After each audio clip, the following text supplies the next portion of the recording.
پیدائش 39واں باب جو 23 آیات پر مشتمل ہے۔ اور یوسف کو مصر میں لائے، اور پوتیفار مصری نے جو فرعون کا ایک حاکم اور جلوداروں کا سردار تھا، اس کو اسماعیلیوں کے ہاتھ سے جو اسے وہاں لے گئے تھے خرید لیا۔ اور خداوند یوسف کے ساتھ تھا، اور وہ اقبال مند ہوا اور اپنے مصری آقا کے گھر میں رہتا تھا۔ اور اس کے آقا نے دیکھا کہ خداوند اس کے ساتھ ہے، اور جس کام کو وہ ہاتھ لگاتا ہے خداوند اس میں اسے اقبال مند کرتا ہے۔ چنانچہ یوسف اس کی نظر میں مقبول ٹھہرا، اور وہی اس کی خدمت کرتا تھا، اور اس نے اسے اپنے گھر کا مختار بنا کر اپنا سب کچھ اسے سونپ دیا۔ اور جب اس نے اسے گھر کا اور سارے مال کا مختار بنایا تو خداوند نے اس مصری کے گھر میں یوسف کی خاطر برکت بخشی، اور اس کی سب چیزوں پر جو گھر میں اور کھیت میں تھیں خداوند کی برکت ہونے لگی۔ اور اس نے اپنا سب کچھ یوسف کے ہاتھ میں چھوڑ دیا، اور سوا روٹی کے جسے وہ کھا لیتا تھا اسے اپنی کسی چیز کا ہوش نہ تھا، اور یوسف خوبصورت اور حسین تھا۔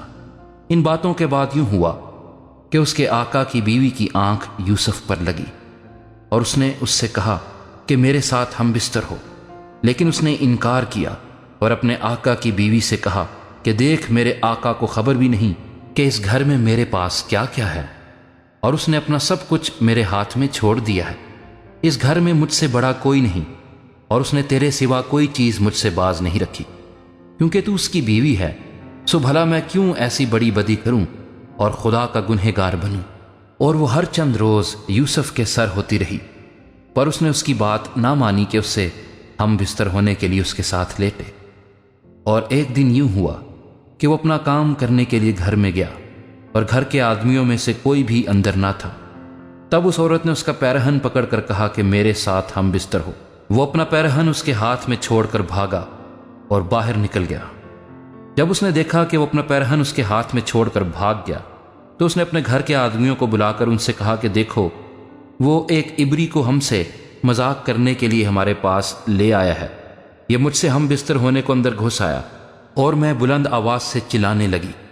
جب اس نے دیکھا کہ میں زور زور سے چلا رہی ہوں تو اپنا پیرہن میرے پاس چھوڑ کر بھاگا اور باہر نکل گیا، اور وہ اس کا پیرہن اس کے آقا کے گھر لوٹنے تک اپنے پاس رکھے رہی۔ تب اس نے یہ باتیں اس سے کہیں کہ یہ عبری غلام جو تو لایا ہے میرے پاس اندر گھس آیا کہ مجھ سے مذاق کرے۔ جب میں زور زور سے چلانے لگی تو وہ اپنا پیرہن میرے ہی پاس چھوڑ کر باہر بھاگ گیا۔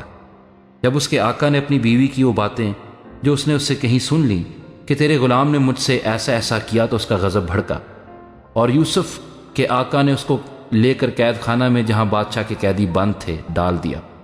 سو وہ وہاں قید خانے میں رہا، لیکن خداوند یوسف کے ساتھ تھا، اس نے اس پر رحم کیا اور قید خانہ کے دروغے کی نظر میں اسے مقبول بنایا۔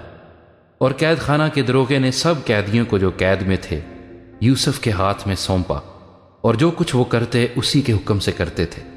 اور قید خانے کا دروغہ سب کاموں کی طرف سے جو اس کے ہاتھ میں تھے بے فکر تھا، اس لیے کہ خداوند اس کے ساتھ تھا، اور جو کچھ وہ کرتا خداوند اس میں اقبال مندی بخشتا تھا۔